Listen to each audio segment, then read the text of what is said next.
გახდა თუ არა 12 საათი, პროცესები განვითარდა ისე, რაც საშინელებათა ფილში შესაძლოა მხოლოდ ნახოს ადამიანმა. პარლამენტის ორივე მხრიდან ჩამომავალმა სპეცრაზმა გახსნა პირდაპირ მნიშვნელობით ცეცხლი, ეს იყო წყლისჭავლი ყუმბარები, რომელიც ეცემოდა სცენას, რომელიც მოწყობილი ჰქონდა აქციის ორგანიზატორებს რუსთაველის მოედანზე. და ცხადი გახდა, რომ ეს პროცესი ძალიან დაიძაბებოდა, რა დროსაც მე და გიორგი შევთანხმდით, რომ გავრიდებოდით მოვლენებს, ვინაიდან ძნელია ხელყუმბარების და წყლისჭავლის ქვეშ მუშაობა და გადავწყვიტეთ წავსულიყავით თავისუფლების მოედნისკენ, რათა თუნდაც შორი კადრები აგვეღო და შემოგვენახა, ესე ვთქვათ, გადაგვეღო პროცესი.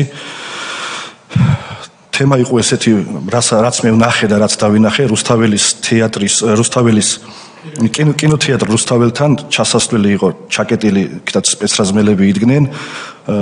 თავდაპირველად მე და გიორგი მცადეთ, რომ ამოსულიყავით თავისუფლების მეტროსთან კანცელარიისკენ ამომავალ კიბეებზე, მაგრამ იქაც იდგა შესაბამისი ეკიპირების მქონე სპეცრაზმელები იყვნენ. და ამის შემდეგ წავედით მე და გიორგი თავისუფლების მოედნისკენ. პროცესის ზემოთ, როგორც მოგახსენეთ, იყო დაბომბვითი ხასიათის, პირდაპირ რომ თქვა, ცეცხლი იყო გახსნელი მომიტინგეების მხარეს, საშინელი სცენა იყო, იქ გაჩერება იყო წარმოუდგენელი და იმდენად გამოვცდით მე და გიორგი, ანუ ცეცხლში რა იგულისხმება, რა? ცეცხლში იგულისხმება, აქ ცვიოდა ბატონო სოზარ ხელყუმბარები კვამლის, წყლისჭავლი იყო მიშვებული პირდაპირ სცენაზე და ფიზიკურად ადამიანი იქ ვერ გაჩერდებოდა. და გაზი დიახ, მადლობა შეხსენებისთვის. რეზინის ტყუები უკვე მივალ რეზინის ტყუებამდე ბატონო სოზარ, დავიძარით თავისუფლების მოედნისკენ და გადავაწყდით, რომ ქვემოთ ამ მხრიდან ამოდიოდა დიდი ტალღა სპეცრაზმელებისა.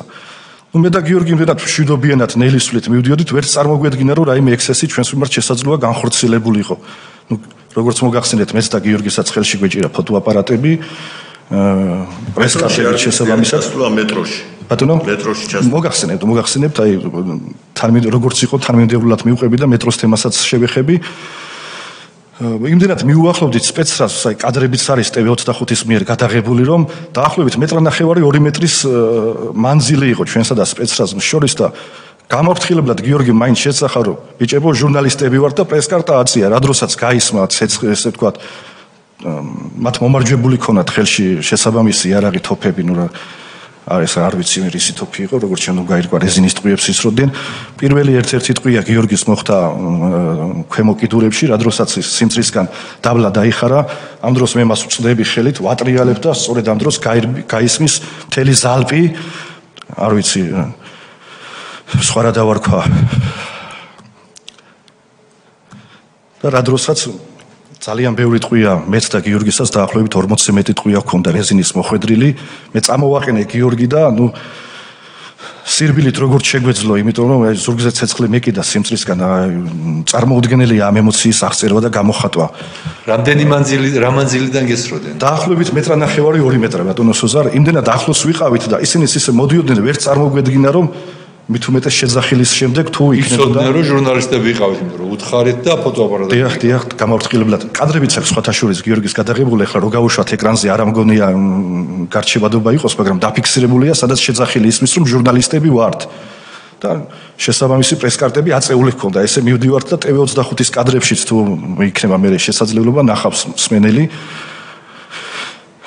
რასაც ვამბობ, ზუსტად ანალოგიურია კადრებშიც და მე ვწვდი გიორგის წამოვაყენე, რა დროსაც მთლიანად გადამცხრილეს აი ჩემი ზურგი თუ არის შესაძლებელი, მეგონი გადის კიდეც კადრებში, აი ეს ნუ იქ კიდე ისეთი ფოტოებია, ალბათ არც არის სასიამოვნო იმის ნახვა. ისევ სირბილით ვეცადეთ წამოსულიყავით ზემო მხარეს თავისუფლების მეტროსკენ. თავისუფლების მეტრო ასევე გადაკეტილი ქონა, თუ არ ვცდები პატრულის თანამშრომლები იყვნენ, მეც და გიორგი ვცდილობდით მათთვის აგვეხსნა, რომ ვართ ჟურნალისტები და თუ შესაძლოა ჩვენთვის გამონახეთ უსაფრთხო ადგილი, რომ გავჩერდეთ. სწორედ ამ დროს წამოგვეწინენ ისინი, ვინც ტყუებით უკვე გადაგცხრილეს და მე პირადად თავში ჩამარტყეს ხელკეტი, რა დროსაც გავითიშე.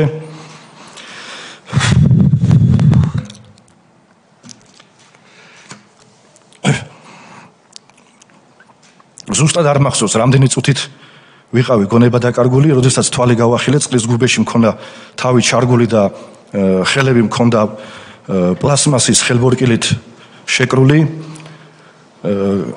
ერთ-ერთი პირველი რაც გავიგონე ეს იყო ჩემი მეგობრის და კოლეგის გიორგის ხმა, რომელიც თავზე დამდგარ სპეცრაზმელებს უხსნიდა, რომ აქვს აკრედიტაცია, ვარ ჟურნალისტი და თუ შეიძლება შეწყვიტეთ ცემა.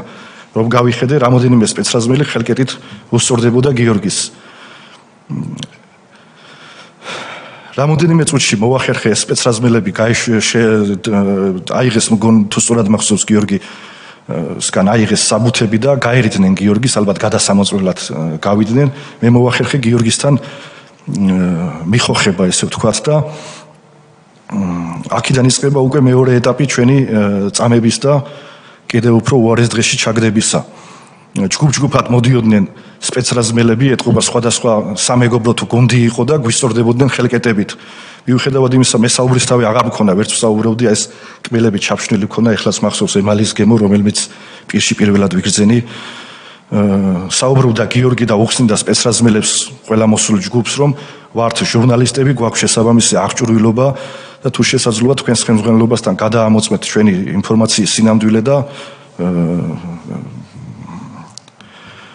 ამის მიუხედავად ცემა გრძელდებოდა. რაც დამამახსოვრდა და არასდროს ჩემი თვალებიდან არ ამოდის, იყო ჩვენგან 2-3 მეტრში ეგდო ადამიანი, რომელსაც თავის ქალა გადახსნილი ჰქონდა და რუხი სითხე იფრქვებოდა, ეს იყო საშინელი სანახაობა, აი მტერსაც რო არ უნდა უსურვო. ამის ნახვა. გიორგი მსთხოვა ერთ-ერთ სპეცრაზმელს, ვინც დადიოდნენ, რომ ადამიანი გვდება და იქნებ მიაქციოთ ყურადღება, რასაც საპასუხოდ ისევ ხელკეტებით ცემა მოყვა ჩვენი. ზუსტად არ მახსოვს, რამდენი ჯგუფი იყო მოსული ჩვენ საცემრად, ბოლოს როგორც იყო, ალბათ დაიღალნენ სავარაუდოდ. მოვიდა ერთ-ერთი სავარაუდოდ მათი ხელმძღვანელი და იკითხა, ჟურნალისტები ხართ? დიახ, დაუდასტურეს, ჟურნალისტები ხართ? ვართ. რა საბუთებიც ჰქონდა, მივეცით ჩვენი პრესკარტა, გიორგის ქონა აკრედიტაცია სხვადასხვა უწყებებისა, წაიღო ამ ბატონმა. რამდენიმე წუთი იყო გასული და კიდევ ერთი ჯგუფი მოვიდა და ასავალ-დასავალ ჟურნალისტები აქვინ არიანო და გახარებულებმა ჩვენს პირველად ცხოვრებაში ესე ძალიან გამიხარდა, რომ ჟურნალისტი ვიყავით, შევძახეთ, კი, ჩვენ ვართ ჟურნალისტები და ვიფიქრეთ, გვათავისუფლებდნენ, ამის ნაცვლად მოვიდნენ და უარესი ჩაიდინეს. ისევ ხელკეტებით გაგვისწორდნენ.